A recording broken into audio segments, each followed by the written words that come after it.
Maybe. Yeah. We're officially live now.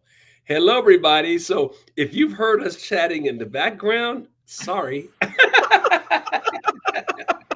if you're not, that's great too. So, welcome to Captive Audience. It's Leslie Schneider and Don Anderson here. This another wonderful Wednesday is here. They keep rolling and they keep coming faster and faster. Be sure to chat. Tell us what you're thinking on the chat. If you like to talk about something else or have something you want to bring up, be sure and bring it up. If you want to comment, do that. We'd love to hear from you all. But welcome to another wonderful Wednesday. What say you, Leslie? Well, it's already, I can't believe the week is halfway over. It's just been like I've been running, just trying to get everything done and lots of cool news going on. And I always, I'm definitely looking forward to these conversations every Wednesday night. So, Absolutely. Well, this has been fun. I've been doing my usual research for the week, and I thought one of the things I'd lead off with, because I think this is, well, first of all, I'd say winning is fun. This is so much more fun than where we were 4 years ago. I remember thinking 4 years ago, for the first time in my entire life, that I'm like a optimist by nature. But 4 years ago, I was really wondering, could we survive 4 years of this guy? I really was. I was really worried about the country, about the future of my children, about everything around me. So the place where we are now is absolutely miraculous, and it's just so cool to report on all of this good news. So let me start with this first topic, which I think is so fascinating, and it has to do with what I'll call the Supreme Court bombshell. I'm not sure many of you are familiar with this. So essentially, what the Supreme Court bombshell means is this. I'm just going to walk you through this. So the drawing of voting districts by the Democratic Party is about to be declared unconstitutional by the Supreme Court. They've been carving districts since 1965 to ensure that they get seats use race-based gerrymandering. And of course, you're all familiar with the case that's going on in Texas right now. We're going to circle back to that, but a little background and history I think will help everybody kind of understand that. So let's go back to let's get in Mr. Peabody's Wayback Machine. For those of you who remember the Mr. Peabody cartoon, and go back to 1965 when LBJ signed the Voting Rights Act. The reason for signing the act was to make sure that blacks could vote without discrimination in the South. Um, and you fast forward to the 80s, Democrats figured out how to gerrymander so they could have what we call majority minority districts. That is, districts where the majority of residents are minorities. That way, they could segregate voters by race and guarantee seats in Congress. So, in the mid 80s, there was a case called Thornburg versus Gingles. In that case, the liberals came up with a concept called vote dilution. Activists basically convinced the court that minority participation is weakened by how districts have been historically drawn.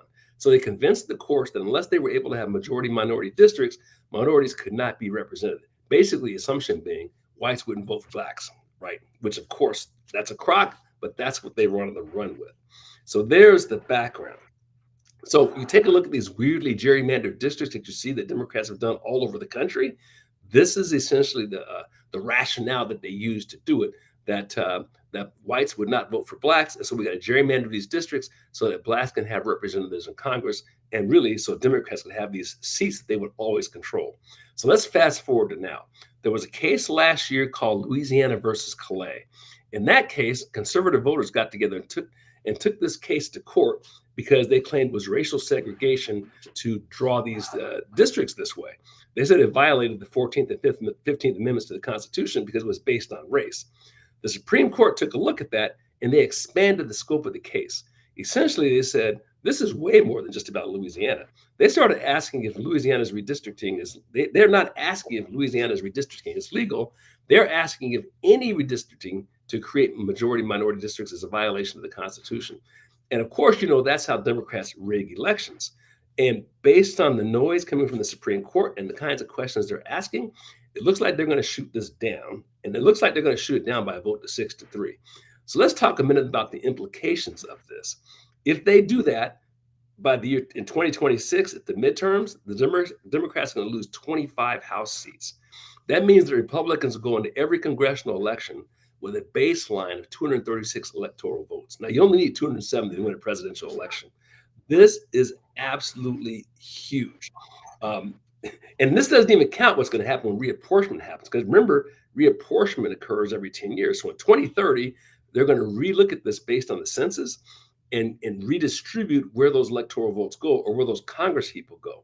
And based on what we're guessing is going to happen so far, because they've been counting all of these illegals that are now going to be leaving the country, states like California are going to lose a huge amount of electoral votes and seats in the House.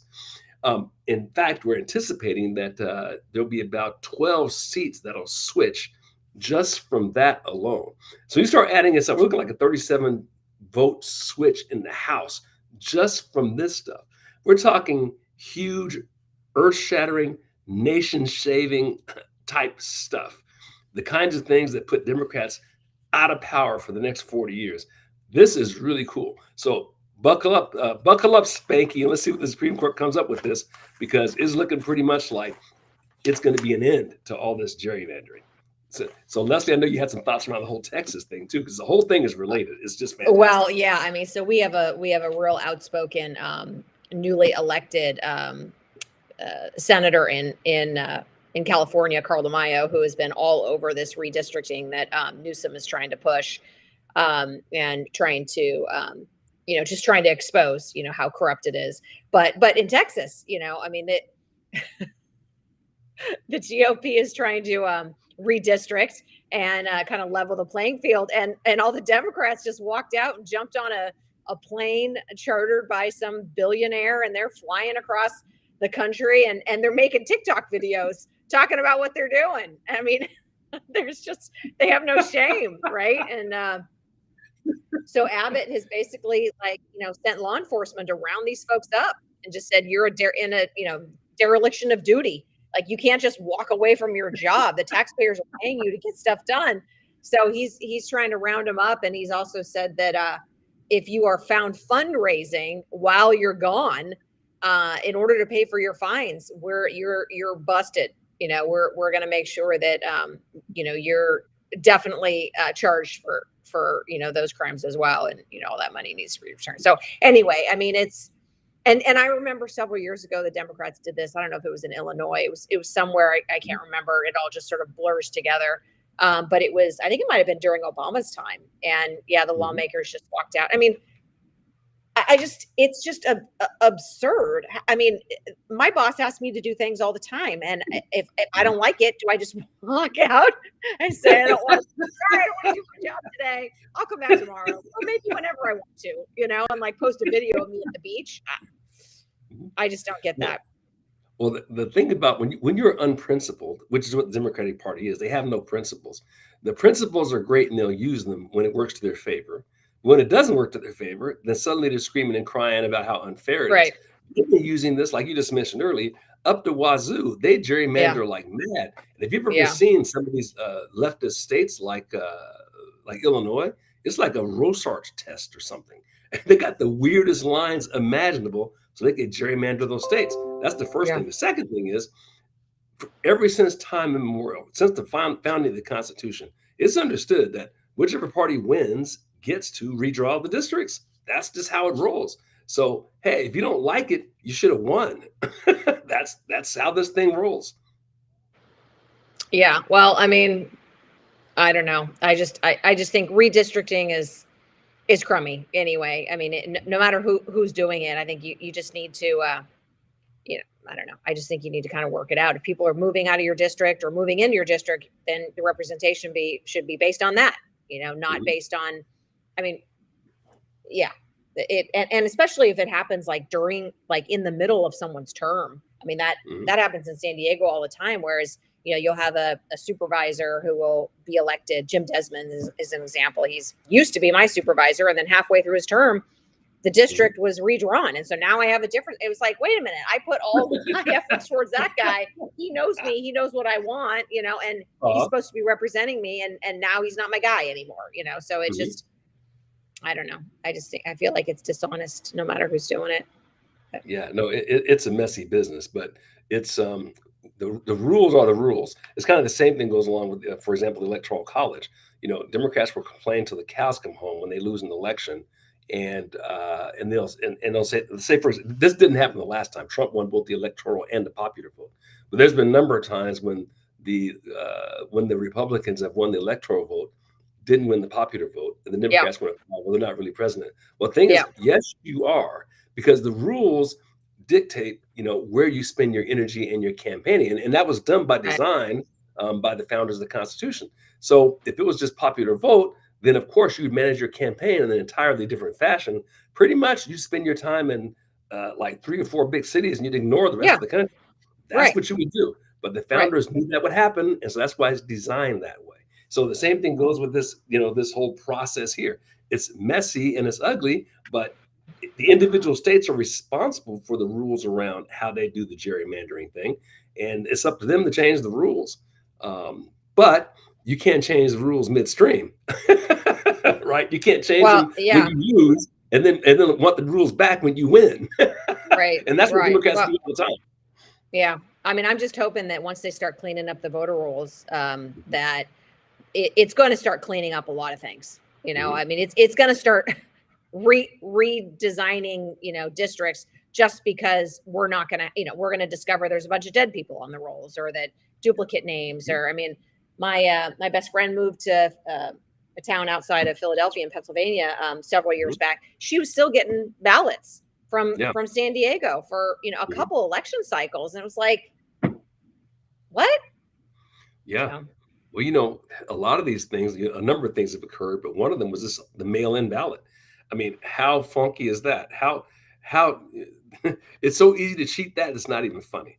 And yeah, and all these leftist states pretty much done that. And the reason they did it is for the sole express purpose of being able to cheat. So right, as those things, as we take care of the immigration issue, as we require voter ID, as we start doing those things, I think it require you to physically show up at a polling booth is another one, unless of course you have some demonstrable physical disability or whatever. Um, then when those things happen, that's by definition going to cause a lot of these things, the elections, to go more towards the conservative end. So yeah, I'm hugely yeah. optimistic. I, I I'm looking for Oregon and California to essentially be red at the midterm. Now you heard I it first here. That's a big Yeah, statement, but I think that's going to happen. honest. Yeah, I mean, I feel like I honestly feel like California is. I mean, I live in Southern California where we are as Mhm, blue as it could be, but mhm, I do think that we are redder. I think the sentiment and the voice is blue, but I truly feel like the heart is red. There are a lot of people that are just keeping their head down and their mouth shut. mhm. And when I walk around wearing my Let's Go Brandon shirt, I have people all ages going, nice shirt. You know, Yeah. Right. conservatives know what that shirts mean. Liberals Yeah. don't, but I mean, I get teenagers to retired folks who are complimenting Yeah. me on, Mhm, whatever attire I have on. And I don't wear it a mhm, lot, mhm, but I mean, I can remember a couple of years ago, I was involved with a mayoral campaign here in Encinitas, and mhm, everywhere I went, this candidate, I mean, who'd grown up in Encinitas and was loved. I mean, her mhm, super active and like in the mhm, community and the kids' school and this and that, mhm. and she was running against the incumbent who was not well liked at all. And she Yeah. lost by 250 votes. And I thought, that is the fakest thing I've ever seen. Like, Yeah. they Right. had to do that in order to make it look like, oh, darn it, she just squeaked by. Yeah. I don't believe that any of these outcomes have been real for a long time. So Yeah. yeah, as soon as they clean up the voter rolls, as soon as they start, you know, whenever that happens in California, requiring Mhm. people to show up and vote, and then requiring the results to be posted the same day. I mean, what Right. happened to that? Oh, yeah, that's the other thing, exactly. I mean, when we were kids, I remember mom and dad would, go down to the local school, and they'd have a curtain out there, and they pulled the curtain, they went and vote. I remember watching that when I was a kid, and you mean to tell me people can't do that? People can't show ID? And then the lying, I mean, them saying that people don't there's tons of people who are poor who haven't figured out how to get ID. That is about the biggest lie and the biggest insult I have ever heard.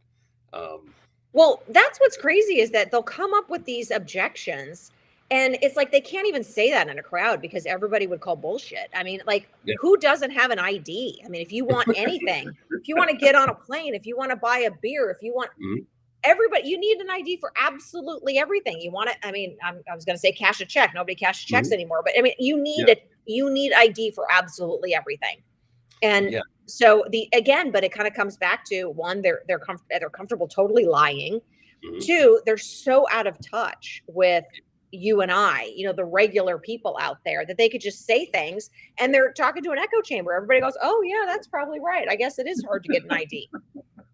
Well, and what it goes back to, I think, is that the leftists, the hardcore crazies, they're in control of what I call the loudspeakers in society. So they're in control of the mass media. They're in control of the information technology companies. They're in control of the heads of the large companies. They're in control of the educational establishment, undergraduate, graduate, high school, kindergarten, Hollywood, sports. Everywhere, every place you look, that's what you hear. So I think it was Jerry Falwell, at least to call it the silent majority back in the 80s.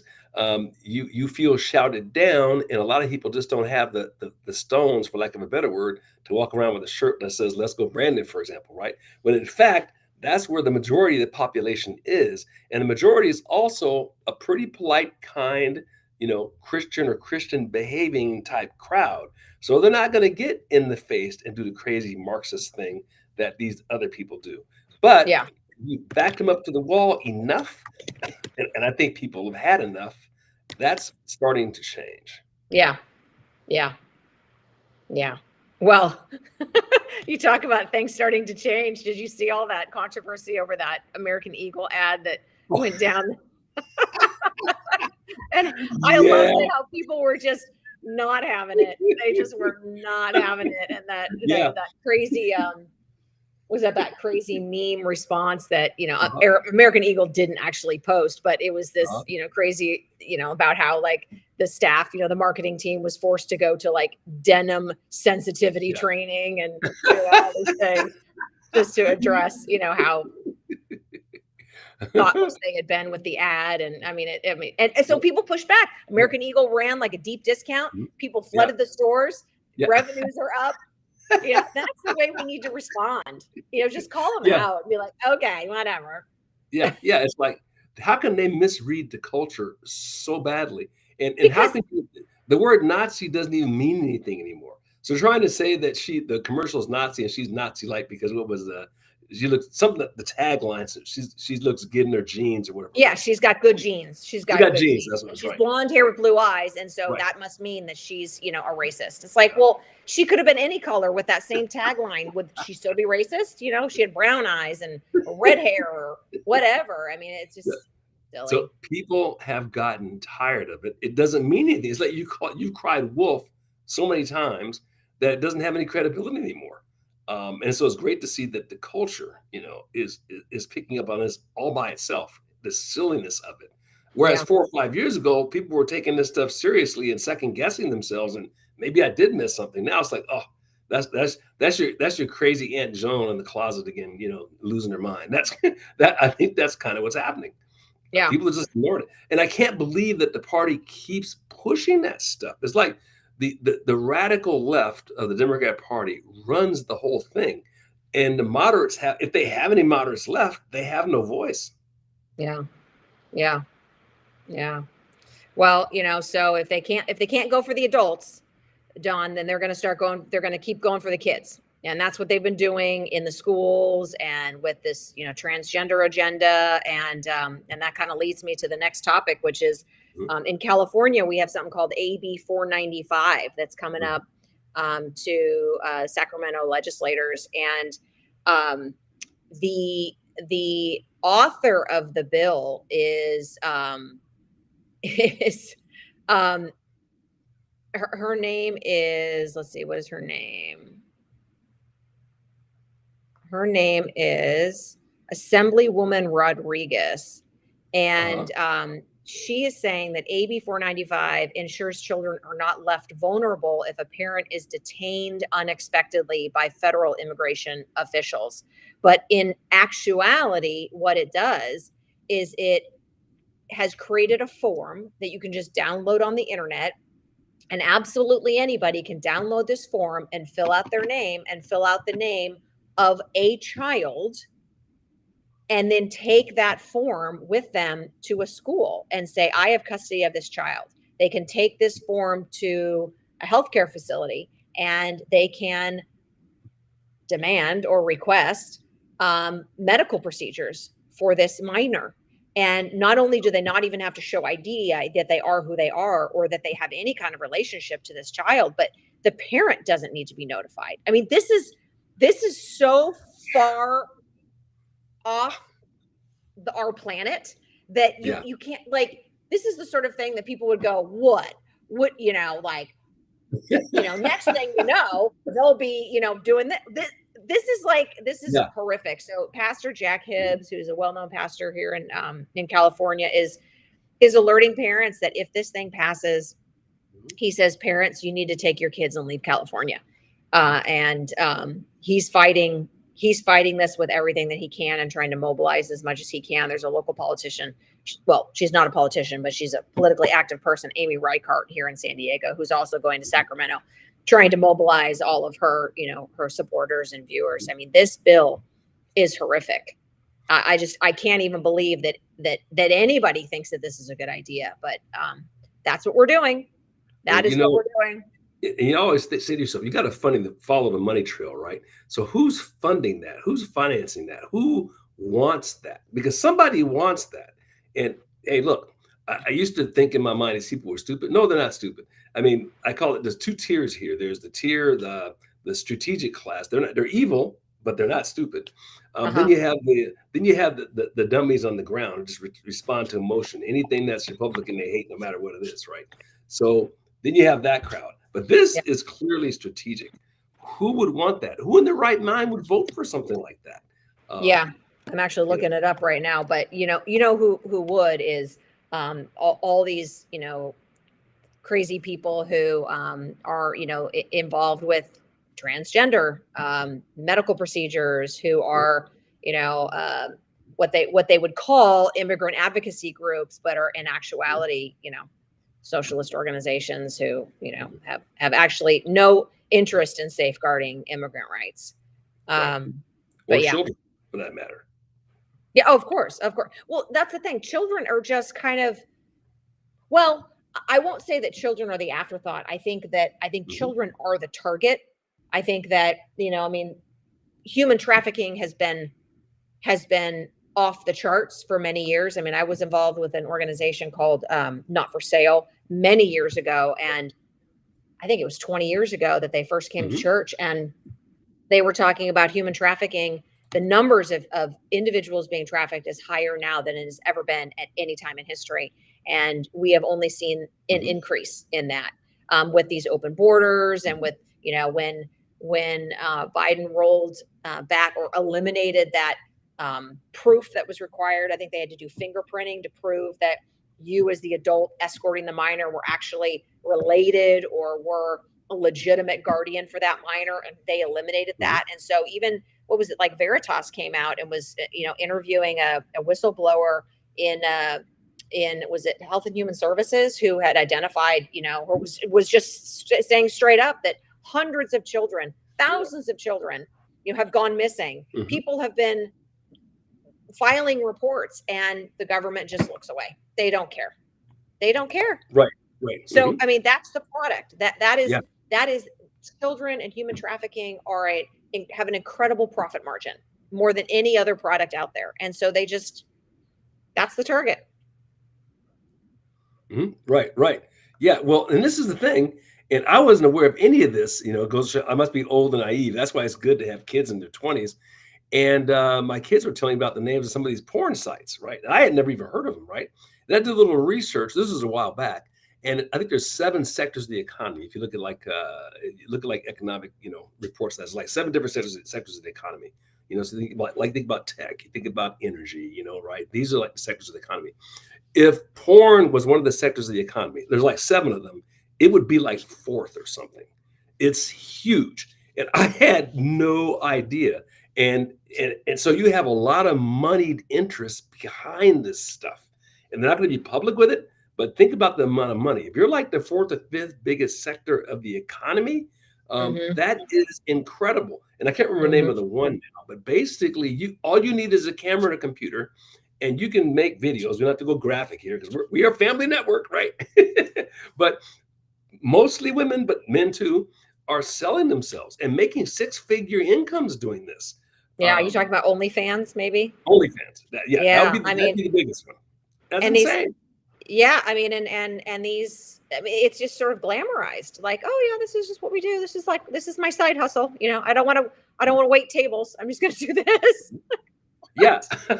And it's so destructive to society and it's destructive to them.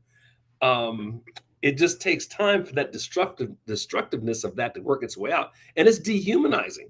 So Of course. if you're capable of doing that kind of stuff, and if you're looking at that kind of stuff all the time, pretty soon you start seeing human beings as not a special, unique spiritual being. You start seeing them as something that's utilitarian. It's just something else that I can use, and that's precisely what leads to the kind of stuff you're seeing here, where we have all of these children being trafficked. And Yeah. I just gave a website in the chat line here about an article I saw that's kind of related to this, where under the Biden administration, it was initially reported that there were 300,000 unaccompanied migrants that came into the country. Well, the real number is like 450,000. And it's absolutely crazy. There's people picking them up at truck stops, picking them up at at bus stops, shopping malls, you know, finding them in shipping containers. There was one case I saw the reporter here where one guy one guy picked up 42 different kids at one address, right? It's so appalling that this has been allowed to happen. But Well, that's go ahead. yeah. I mean, I watched that movie was it Call of Freedom? Um, Yes. but it was a year and a half ago when that came Mhm, out, and mhm, um, I thought they did a really excellent job of highlighting the issue without showing mhm, the details. I mean, I felt mhm. like if Hollywood had been in charge of that movie, they would have shown every gory detail, and it would have Right. just been horrific to watch. And they Yeah. did a tremendous job highlighting Mhm, the issues and fundraising. And of course, what do they do? They go right after him. mhm, They start to take him down and mhm, making all sorts of accusations about his character and his mhm. intentions. And yeah, it just seems like the left and is they just they don't care, or I don't know. I mean, all of these Epstein accusations, and Mhm. they don't seem to care. I mean, they didn't care when Biden was here. Now, of course, they think that, oh, maybe Trump's in those files, and so now Mhm. they want exposure to those files. Well, if Trump was in those files, they would have already Oh. shot that out with a cannon. I mean, there's no way that there would. If Trump was in those files, we would know exactly what's in those files. No, they've emptied the chamber. The bullets in their chambers have been emptied. We tried to shoot the guy twice, at least.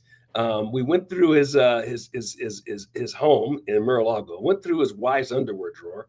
We what do you call it? This tried to disallow him to be on the ballot in multiple states. Yeah, How many impeachments did we see?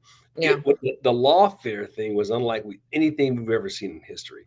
yeah. So they definitely, if they had anything, they'd have brought it. Of So course, of yeah, course. it's So just I just can't wait to see what happens. I mean, I like you. I'm just loving all of every day you open up the paper and there's another win. I just love it. yeah. I mean, I feel like one of those little monkeys, that's like Mhm, see no evil, hear no evil, speak no evil. I feel like I've been like that for so long. But it was like I couldn't watch, I couldn't mhm, hear, nothing, because it was just all so unbelievably bad. yeah, And what wasn't bad, what was mhm, pitched as good, was a lie. mhm, yeah, But now I feel like it's really good news. And any sort mhm, of drama that we're hearing, whether it's a fight between Musk and Trump, or mhm, to me, it's all a distraction. Trump is a yeah, genius. He yeah. just can't, I don't No, know, absolutely. can't Yeah, that I guy mean, down. and that's a great segue to talk about the tariff thing because I think this is another thing that's just humongous. There's so many. You keep wanting to say earth shattering, and I feel like I'm wearing out the word, just like the left has worn out the word Nazi. The word Nazi doesn't mean anything anymore, right? But I'll use the word earth shattering anyway. And that's to discuss what's happening with these tariffs and how he's used this as such a sensational uh, negotiating tool to get business back into the United States, to get the working class and that class that builds things, and for us to start making things inside our own country again, and what it's going to do to our economy. I'm looking at this. In fact, I'm starting to call it's the Marshall Plan in reverse. So if you recall from your history books, the United States put in place the Marshall Plan to essentially rebuild Europe and Japan after World War II. We now need a Marshall Plan to rebuild us, and it's a Marshall Plan in reverse because we've been giving for the last 80 years with nothing coming back, and it's finally about time. And these other countries have been completely ungrateful about it too, by the way. And it's so great to finally have a president come into office, an administration come into office. It's okay. It's time for us to get paid back, and it's just so great to see that. So, in terms of tariffs, the most recent, I thought this is really interesting. So, Trump's tactics have showed no signs of abating. This is the Times, by the way, right? You can't get a more leftist publication than the New York Times. 10 trillion, okay. Trump's claiming 10 trillion in investments from foreign companies and countries. That's just in the first 6 months. I mean, get your head around that. 10 trillion. South Korea right now is at a 25% tariff, and they're making an offer to see if they can't buy down those tariffs. And so we're kicking in. This is a classic businessman's way of looking at things. Yeah, we can reduce the tariff, but what are you going to do? What are you going to do in exchange for that? He's negotiating on our behalf, which is exactly what a president should be doing, and is making the media nuts. $10 trillion in foreign investment. Even if that's only halfway true, think of the implications of that. You're looking at an explosion in new construction, a frenzy of hiring, a job renaissance like you've never seen before, manufacturing explosion. It's going to be just epic. It's going to be like the United States back in the 50s when the rest of the world was in ashes and they had to come to the United States to rebuild it. And America experienced an explosion. Well, it's the same thing that's happening in reverse. And it's just, I'm so excited to see it. European Union. Think about negotiating skill of this. So European Union is paying a 15% tariff now on all of their exports in the United States. 15%. And we're not paying anything. Zero zip. I call that a win in the negotiation. The EU has agreed to pay 750 billion in American energy products and 600 billion investment in the United States economy. So that's 1.3 billion coming towards the United States just from the EU. It's just unbelievable. And remember, Mexico and Canada have yet to come to the table, which means 15% is the baseline. Fellas, you're not getting less than 15%. That's like the minimum. So pretty cool stuff, right? Yeah. Unless you're Brazil. Isn't Brazil at is it 25% or, Oh yeah, Brazil's they're going hard after Brazil. Yeah, Brazil wants to beat, they need the beat down. But here's another one, and the media is overlooking this, and this is eventually going to get back to the media too. Remember all the conversation Trump had about Canada, and about how Canada should be the 51st state, and of course, this media lost their mind, and Canadians lost their mind. But the reality is, there's a whole bunch of problems to the North Country, right? So essentially, what's happening there is 30% tariffs on Canada. That's what's going on right now, and their PM. I think it's Carney, won't negotiate. And the question you ask yourself is, why wouldn't you negotiate? Because that country is in deep doo-doo. And we don't hear much of this in the American press, but just a little research I did on this. Their GDP has grown 1.3% over the last 10 years. Now, I didn't say 1.3% a year. I said 1.3% over the entire 10 years. That's worse than anemic. It's horrendous. To buy a home, I think most economic publications will say that at max, it should be 5 times earnings. Average person's earnings, 5 times your earnings to be able to buy a home. So you make $100,000 a year, you got to be able to $500,000 home, right? In Canada, it's 15 times earnings. A basic starter home in like the big cities in Canada is like 1.5 million. It's like insane. And they've had no growth in terms of earnings over that same time period. And they have massive immigration relative to their population as well. So the same problems we're having in California, and we're in the United States, but definitely California, you flood the place with immigrants, it drives up the rents, drives up the cost of housing, all of the pressure on the social services, all of the pressures on the medical system. So it's costing a fortune. It is not generating an income, and crime's going through the roof, and all of those things. And they insist on continuing with the policy. And the reason why they're continuing that is because that country's elite are firmly in the pockets of the Davos crowd, and they're completely bought into the windmills crowd, right? So we have a country. It's not like the United States. Our economy is multifaceted. Mm-hmm. Their economy is pretty strictly energy. It's lumber, it's oil, and it's natural gas. I mean, that's what Canadians bring to the table. But their countries not allowing them to tap in to the most important thing they have to offer. It's the most insane thing you've ever seen. Their replacement rate in terms of fertility is like 1.2%. They're not even replacing. Because if you're a family there, you look at that, well, I can't afford to have a kid. At most, I Right. can afford one. I got to move with my parents and be in the basement till I'm 30 or 35 because the rents are so high and I can't afford a house. And so you have that going on in Canada to the extreme. So I think the upshot of all of that, Saskatchewan and Alberta are about to bail. And under their Wow. constitutional structure, it's legal for them to do that. They can secede from the union, just like I think French speaking is that Ottawa back in the Quebec. 80s and Quebec. So Quebec in the early 80s and the mid 90s came within people here forget this. They were within a hair's breadth of succeeding. I think it was 49.6 to 51.4. I mean, that's how close it was, right?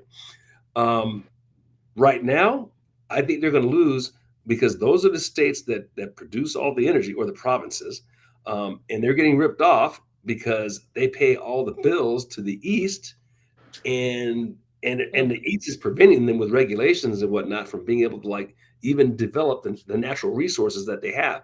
So this is going to be and if that happens, do those two provinces become, so I think it's Manitoba, Saskatchewan, and Alberta, do they wind up Wow. becoming, yeah, do they become 51st states, or do they become their own separate country?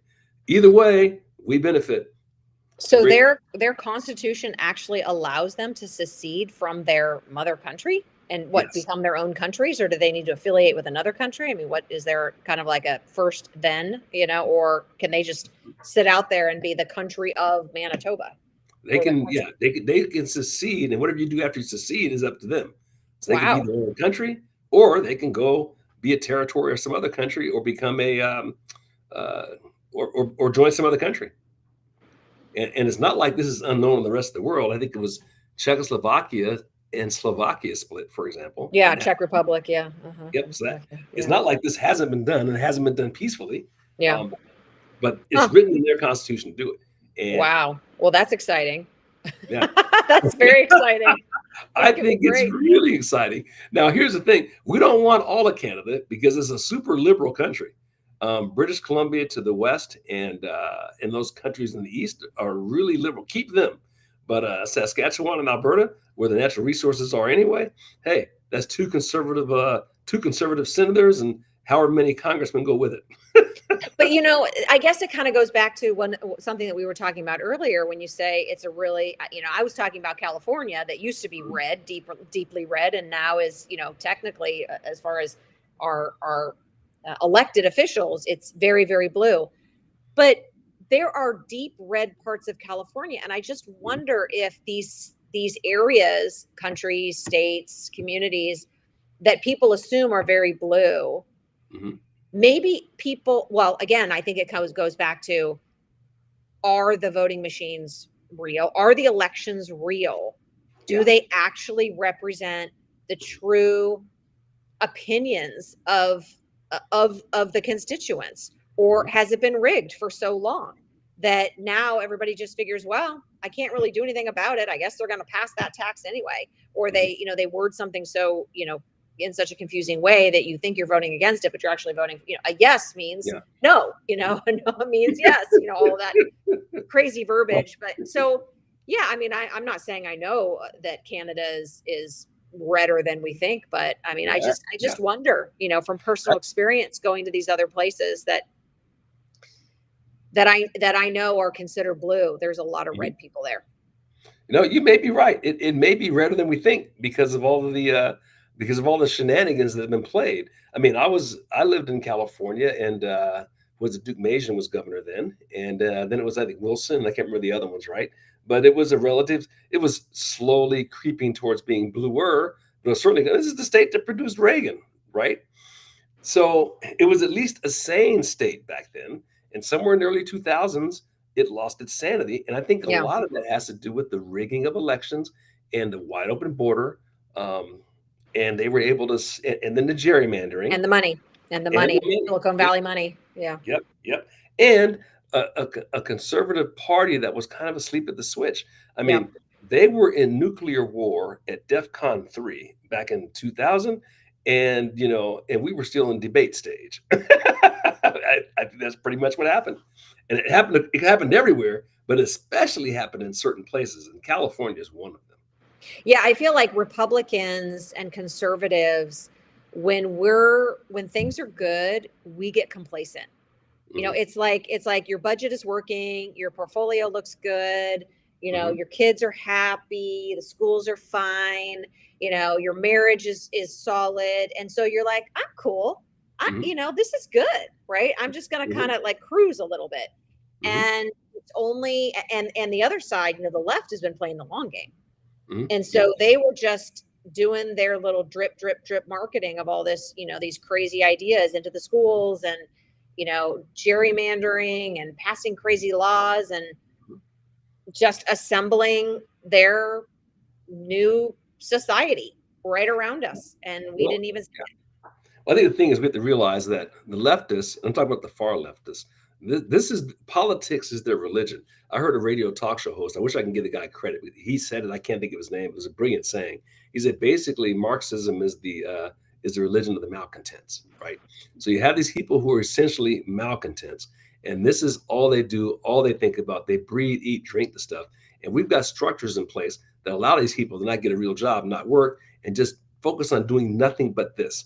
And for example, you look at what the university system is. Hmm. Mostly, these people are just sitting there doing nothing, and then they get these government jobs where they essentially do nothing but foment revolution. Yeah. And they have time on their hands and money on their hands to do nothing but that. So meanwhile, the productive citizen, you're out working the job, raising the kids, paying for their school, doing all those things that make society function. And in the meantime, these people are full time trying to destroy that very society that you're busting your butt to build.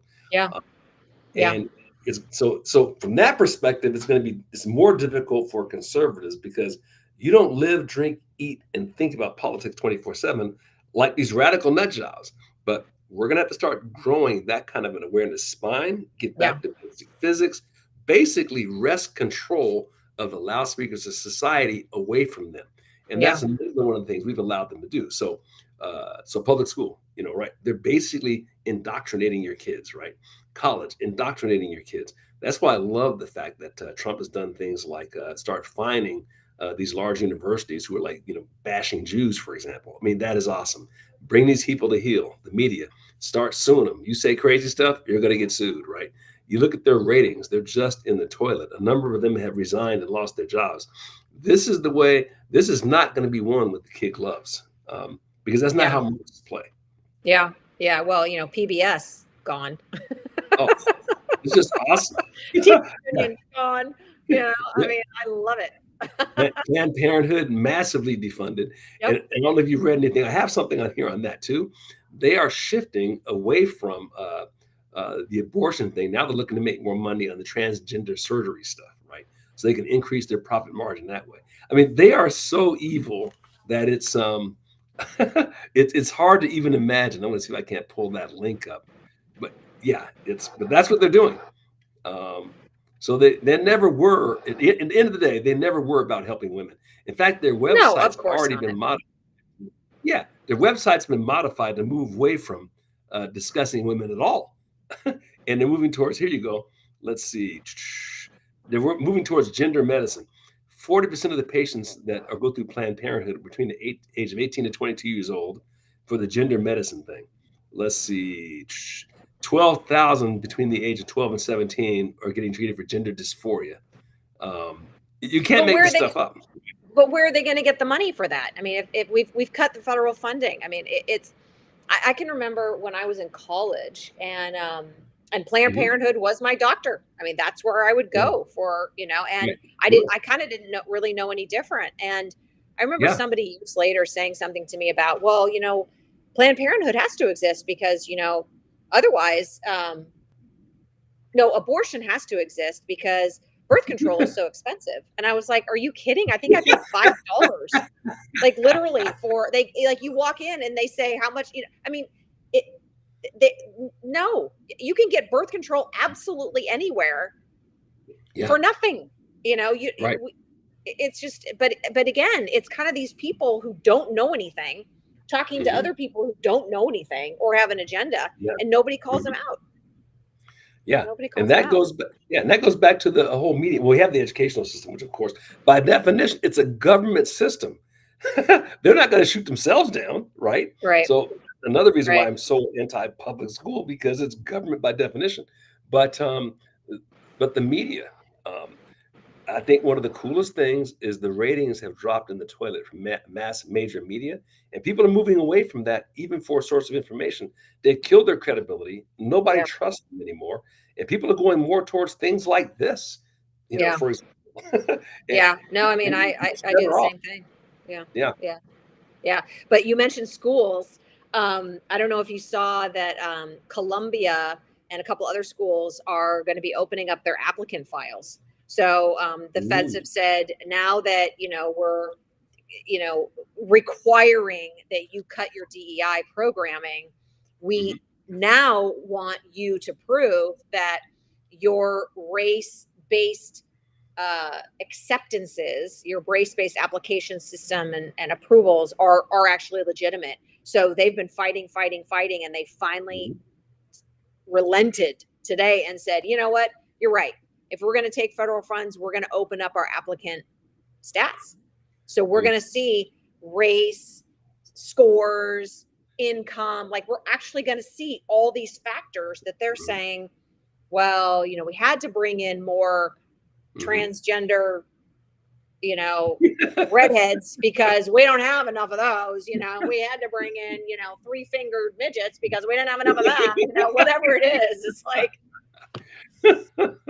Yeah, it's about to get real ugly when that data hits too, because there's no way that it's based on academic performance. I mean, you know, it's no. pretty evident they've been And cheating.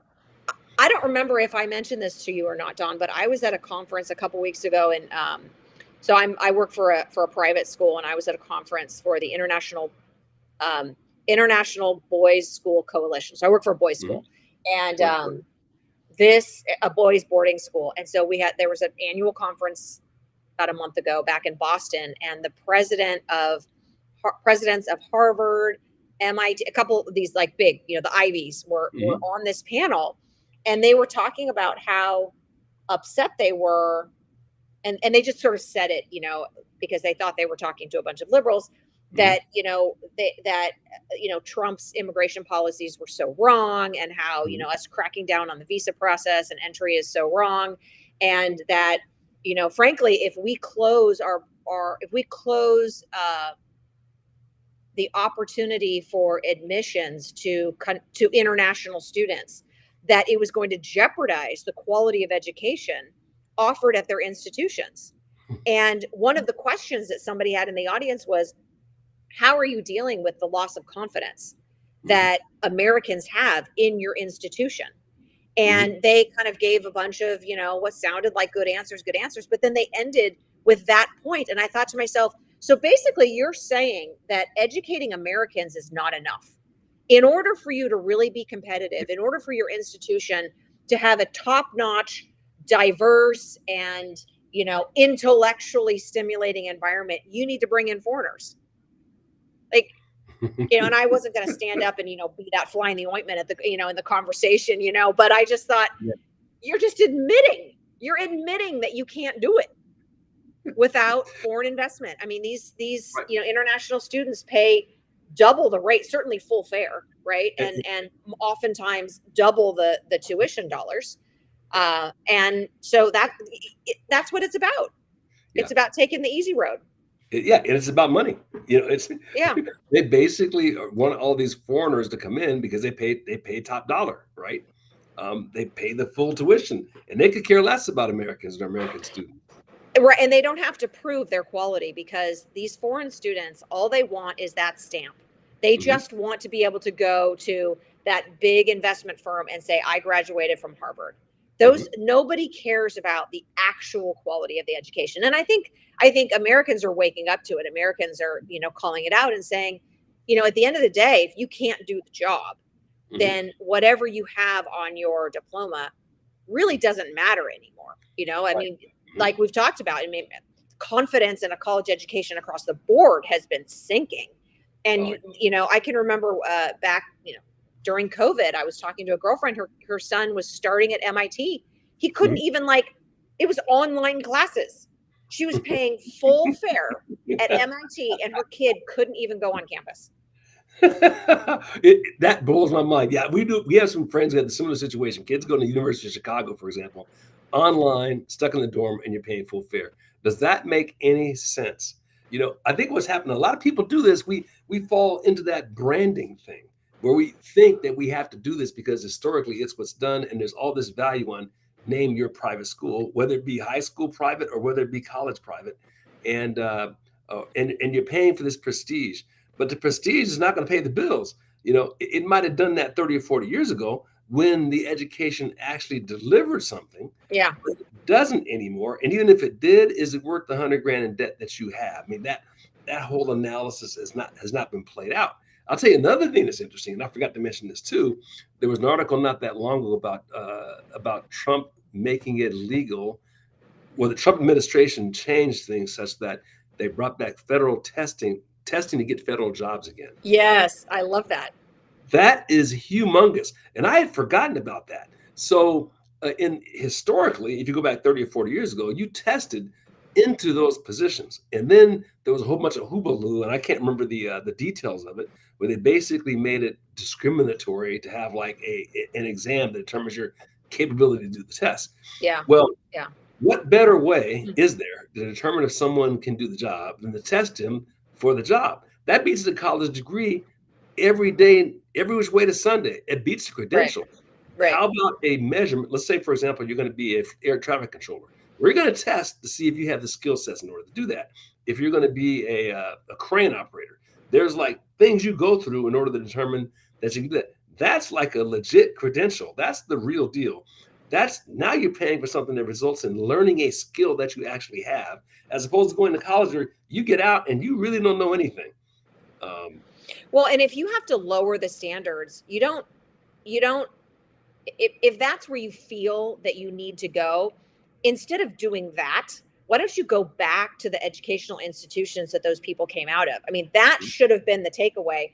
Follow where these people came from, the mhm. education that they received. If they don't know enough to get a job in the federal government, the problem is not the test. The problem is the Yeah. institution that brought Oh, that person up. yeah. And we've been passing people along for a couple of generations now. I remember I worked with a program back in like the late 70s, early 80s. And we had kids in this program. We test them out, and they would be juniors and seniors in high school testing out at fourth grade reading, fifth grade math. It's like the Wow. saddest thing you've ever seen in your life. You're about to go into the world and you're reading at the fourth grade level. I Yeah. can't even fathom that. Yeah. And that was going on, we're talking 40 years ago. Yeah. So so what do we, and now you realize, of course, we're in an information technology driven society. The old back breaking jobs aren't around anymore. You have to have some degree of sophistication. And in order to get that, you have to be able to read and write. And we have Right. people who can't read and write. We don't have anything for you to do anymore. That's right. Uh, That's right. But we are going to have an awakening. mhm. the Oh, the blue collar jobs, the trades are roaring mm, back, and with this all these new investments that are coming in, I mean, AI can replace coding. AI mhm, can replace even writing. It's not great yeah, writing, but it can. mhm, It can right. replace so many things. Yeah. But it can't fix your toilet. Nope. It can't do plumbing. It can't Nope. do electrician. It can't do oil drilling. It can't Yeah. do fishing. I mean, there's like so many things. So Yeah, right back change to your like, tire. I mean, like everything that, like, this is what, I mean, come on, people. It can't build a bridge. yeah, It can maybe build the plans, but it can't actually do it. yeah. So, I mean, you can't 3D print a bridge. So, We I don't actually know. got to go back to making stuff. Yeah. you know, Yeah. I and, love it. I love yeah, it. yeah. Yeah. So I'm for one just thrilled with the whole thing. I'll never forget when I first got out of college, and it gradually dawned on me. And granted, the economy was like horrible, and granted, education didn't cost a fortune like it does now, and also granted, it was a real education. Nonetheless, I didn't know how to do anything, and it gradually dawned on me that the companies teach you the job. Colleges don't teach you the job. You Mm-mm. know, It's all and theory. It's all yeah. theory in college. Yeah. Yep. Yep, exactly. Although, and I think this is a neat concept, there's a couple of colleges. This is the great thing about a free market economy. Find solutions to problems and find the problem and and find the solution to it, right? So there's colleges popping up that are trade school universities. I'm not sure if you're familiar with this thing. So what Mm-mm. they do is you get a liberal arts education, but at the same time, you're learning a trade while you're going to a traditional college environment, right? So let's say you're going to be a carpenter. So you go and you would take all of the classes that you might take at a traditional liberal arts college. And these are religious schools that are doing this, by the way. So you're not getting the Marxist garbage either. So you're getting real history. You're getting real, real science. You're getting real stuff. But you're also learning this trade. And then you're working for somebody like in an internship thing while you're learning the trade. So when you get out with like zero debt or near zero debt and a job and the skill you already do. It's like magic. That's what it's supposed to. I remember graduating from college and like they had like a job center, a career center. It was like utterly worthless. I mean, we got your money. Here's your piece of paper. See you later. But you know what? You can still get a job. Right. I mean, right. Yeah. But now there's none of that. And there should be. I mean, if you think about this, if these schools were really about servicing the students, which we know they aren't, but if they really were, when your career counselor or whatever be walking you along so that when you graduated, all of that would be dialed. yeah. This should not be you get out and you're wandering around trying to figure out if you're going to be a Reester or something. You paid Right. $100,000 and that's how you get treated. Yeah. Well, I wonder if it's because the schools are just so darn big. You've got a class of 50,000 kids, Mhm. freshman, sophomore, junior, senior. That's 200,000 kids in a university. How in the world are you going to be able to place those Mhm. kids and advise them in the right career track? You're not. Yeah. You're Right. relying on the kids with some sophistication and Mhm. some gumption to go in and work with you. And then, of course, you're also assuming that those counselors in the counseling offices are Mhm. sophisticated enough, are Mhm. connected enough to industry, can properly guide you, or if they've been working in the counseling office at the university for their entire life. They've never had a job No, other they've than never. this. Yeah. Yeah, How are they've they going never to been. help you? Yeah, they don't know squat. Now here's another thing, a movement that's happening. I think this is really cool. Now, it's amongst private schools, public schools, the government's filling their pockets, so they don't have to worry about this stuff yet. At some point, they will. But these private schools that have been providing these bogus degrees, they're going bankrupt. They're going out of business. You don't see this in the national media very much either, but they are going away. We had one here in Portland that just went bankrupt and disappeared a couple of years ago.